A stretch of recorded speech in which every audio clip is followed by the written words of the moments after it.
The board meeting had just ended when Martin Dreyfus walked past Vanessa's desk without even slowing down. "Vanessa, clear my calendar for Thursday. And get me Collins on the phone." She looked up from her computer. "Mr. Dreyfus, you have the investor call Thursday at 2 p.m. That's been scheduled for 6 weeks. He stopped. Turned. "Did I ask for your input?" "No, you're an assistant. You take notes and book flights. I don't need strategic advice from someone who answers phones." 2 other executives walked past. Heard every word. Said nothing. Vanessa's face went hot. She'd worked for Martin Dreyfus for 8 years. Managed his entire professional life. Covered for his mistakes. Protected his schedule. And he'd just called her someone who answers phones. "Understood," she said quietly. Martin walked away. Vanessa sat at her desk, staring at her screen for a long moment. Then she opened a folder on her desktop. A folder she'd been maintaining for 2 years. Just in case. 940 pages of documentation. Emails. Memos. Financial records. Meeting notes. All of it meticulously organized. All of it proving what she'd suspected since 2022. Martin Dreyfus and 3 other executives at Caldwell Financial Group were committing securities fraud. And the NDA she'd signed when she started? The one Martin thought protected him?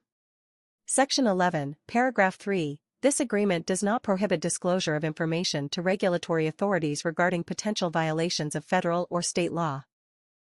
She opened her email. Attached the entire folder. Typed in the address for the SEC's Whistleblower division. And hit send. "Hey Tangled Yarns family, it's Brett.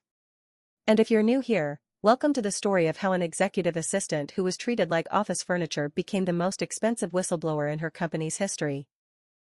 Today's story is about Vanessa Reyes, a woman who spent 8 years as the executive assistant to the CFO of a mid-sized investment firm. A woman who saw everything. Heard everything. Documented everything. And when that CFO publicly humiliated her and dismissed her as just an assistant, she reminded him that assistants have access to everything executives think is private. Including the fraud they've been committing for years. Let's untangle this. Vanessa Reyes started at Caldwell Financial Group in 2016 as a temporary receptionist. She was 26, had an associate's degree in business administration, and needed a job that paid better than retail. Caldwell was a wealth management and investment advisory firm. About 200 employees. $8 billion in assets under management. Clients were high-net-worth individuals, family trusts, small institutional investors. Respectable. Conservative. The kind of firm that prided itself on steady returns and low drama. Vanessa was good at her job. Organized. Discreet. Professional. When Martin Dreyfus's executive assistant left in 2016, he asked if Vanessa wanted the role. Martin was the CFO. He'd been with Caldwell for 15 years. He was polished, smart, and demanding. Vanessa said yes. The pay was $68,000, more than she'd ever made. For the first few years, it was a good job. Intense, but good. She managed Martin's calendar. Coordinated his travel. Prepared briefing materials for meetings. Took notes during executive sessions. She had access to everything. His email. His files. His calendar. His confidential documents. That's how executive assistants work. You can't manage someone's professional life without seeing their professional life. And Vanessa saw a lot. In 2019, she started noticing something odd. There were quarterly reports that didn't match the internal financial summaries she'd seen Martin review. Revenue numbers that seemed inflated. Performance metrics that didn't align with the client meeting notes she'd typed up. At first, she thought it was a mistake. Different accounting periods, maybe. Different methodologies. But then she started paying closer attention. In early 2020, she was preparing materials for a board meeting. Martin asked her to pull together performance data for a specific investment fund Caldwell managed. She pulled the client-facing report. Then she pulled the internal tracking spreadsheet Martin kept on his shared drive. The returns were different. The client-facing report showed 11.7% annual returns. The internal spreadsheet showed 6.2%. She checked the dates. Same period. Same fund. She didn't say anything. Just noted it. Over the next 6 months, she started quietly comparing documents. Client reports versus internal records. Board presentations versus exec team emails. The pattern was consistent. Caldwell was overstating investment performance. Not by huge amounts, just enough to look competitive. 3% here. 5% there. Enough to keep clients happy. Enough to attract new investors. Enough to justify management fees. But it was fraud. Vanessa wasn't a finance expert. But she'd worked in this industry long enough to know that lying to investors about returns was illegal. She didn't know what to do. She needed this job. She had student loans. Rent. She couldn't afford to get fired. So she started documenting. Quietly. Carefully. Every time she saw a discrepancy, she saved a copy. Emails. Spreadsheets. Reports. Meeting notes where Martin and other executives discussed the adjusted figures. She kept it all in an encrypted folder on her personal laptop. Backed up to a cloud drive under a pseudonym. She told herself she'd probably never use it. But if something happened, if she got fired, if the firm imploded, if she needed leverage, she'd have proof. By 2022, she had hundreds of documents. By 2024, she had 940 pages worth. And then Martin humiliated her. It wasn't the first time he'd been dismissive. Over the years, there'd been moments. Talking over her in meetings. Taking credit for her work. Forgetting to include her in holiday bonuses that other assistants got. But this was different. This was public. This was in front of his peers. Someone who answers phones. Vanessa went home that night furious. Not just hurt. Angry. She'd protected Martin for 8 years. Covered when he forgot meetings. Fixed his mistakes. Managed his reputation. And he thought she was interchangeable. Invisible. She opened her laptop. Pulled up the documentation folder. 940 pages. Organized chronologically. Cross-referenced. Annotated. Then she pulled up her employment contract. The NDA she'd signed in 2016. She'd read it before. But she read it again now. Carefully. Most of it was standard. Confidentiality. Non-disclosure. Can't share proprietary information. But there was a section near the end. Section 11, Limitations and Exceptions. Paragraph 3, this agreement does not prohibit employee from reporting potential violations of law to appropriate regulatory or law enforcement authorities, nor does it require employee to notify company before making such reports.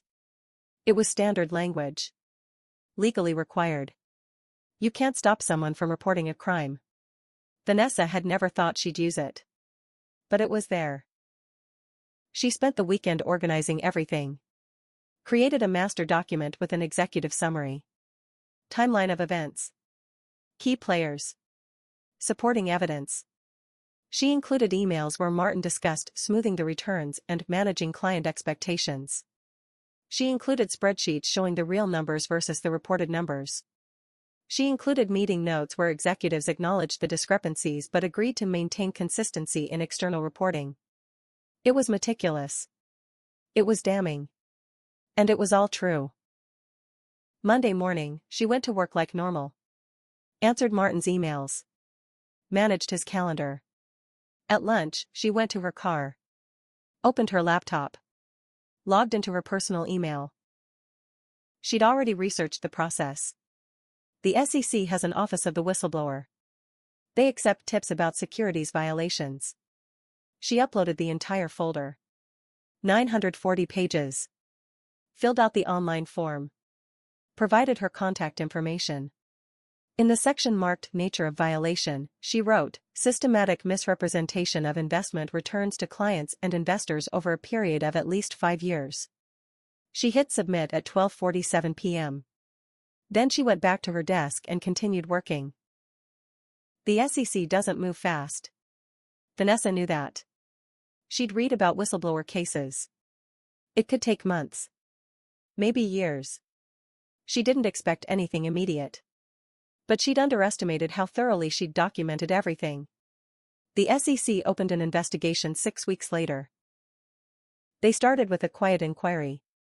Requested documents from Caldwell. Standard stuff. Caldwell's legal team responded with the usual assurances. "Everything's above board. Our accounting is fully compliant." Then the SEC came back with specific questions. About specific funds. With specific date ranges. Questions that could only have come from someone with internal access. Caldwell's general counsel started asking questions. Who had access to these records? Who would have known about these funds? The circle was small. Executives. Finance team. Auditors. And executive assistants. Martin called Vanessa into his office in early October. "Have you been contacted by anyone from the SEC or any regulatory agency?" She looked him in the eye. No. It wasn't a lie. They'd contacted her, she'd contacted them. Semantics. "If you are contacted, you notify me immediately." "Understood?" "Understood." She walked out. Went back to her desk. Kept working. By November, the SEC had escalated. They issued formal subpoenas. Requested exec team emails. Financial records. Client communications. Caldwell hired a major law firm. Started internal interviews. Everyone who had access to financial data was questioned. Vanessa was interviewed. She answered truthfully. Yes, she had access to Martin's files. Yes, she'd seen financial reports. No, she hadn't shared anything with outside parties. Again, technically true. She hadn't shared. She'd reported. Different thing. The investigation continued through December and into early 2025. And then in February, the SEC filed charges. Securities fraud. Misrepresentation of investment performance. Violations of the Investment Advisors Act. Named defendants, Martin Dreyfus, CFO. Thomas Caldwell, CEO. 2 other senior executives. The charges were public. Detailed. Specific. The press picked it up immediately. Investment firm executives charged with defrauding clients.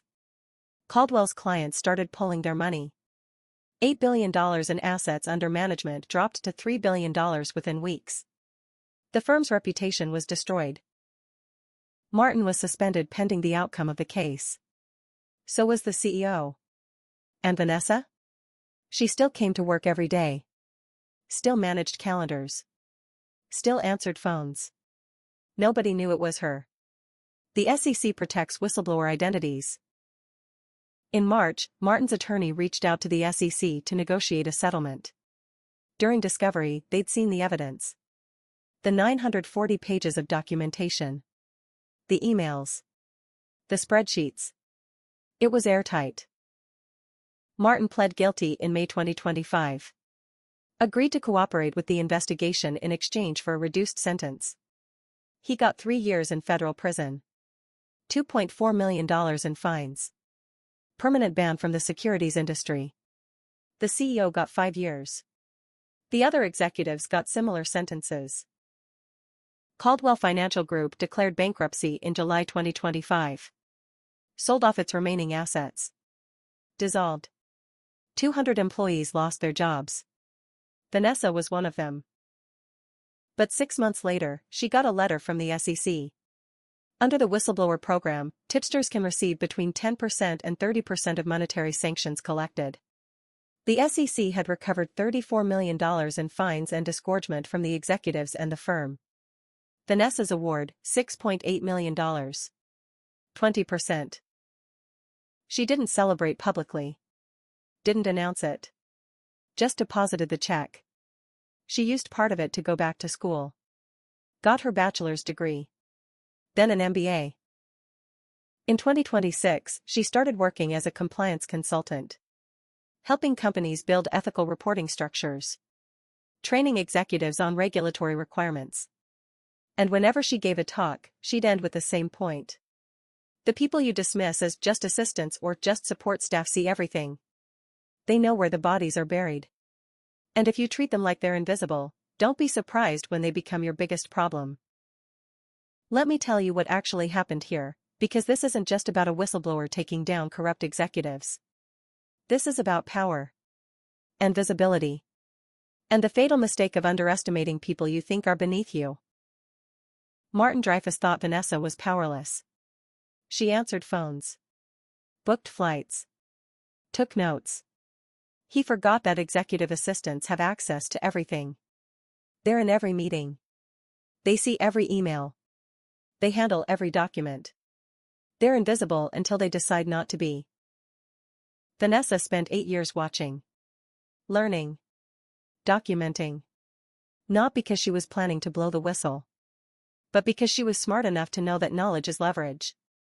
And when Martin publicly humiliated her, when he reduced her to someone who answers phones, she used that leverage.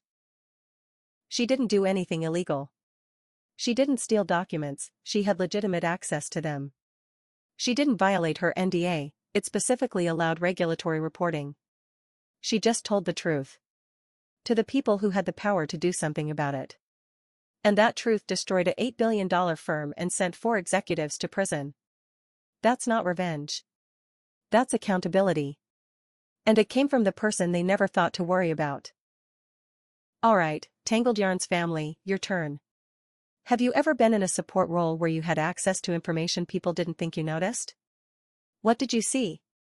Or have you ever watched someone dismiss an assistant, a junior employee, or support staff, and then regret it later? Drop your stories below. The invisible people in organizations have the best stories. If this one hit home, smash that like button. Subscribe for new stories every single day. And remember, the person who just answers phones might also be the person who knows exactly what you've been hiding. I'm Brett. This is Tangled Yarns. And that yarn? Officially untangled. See you tomorrow.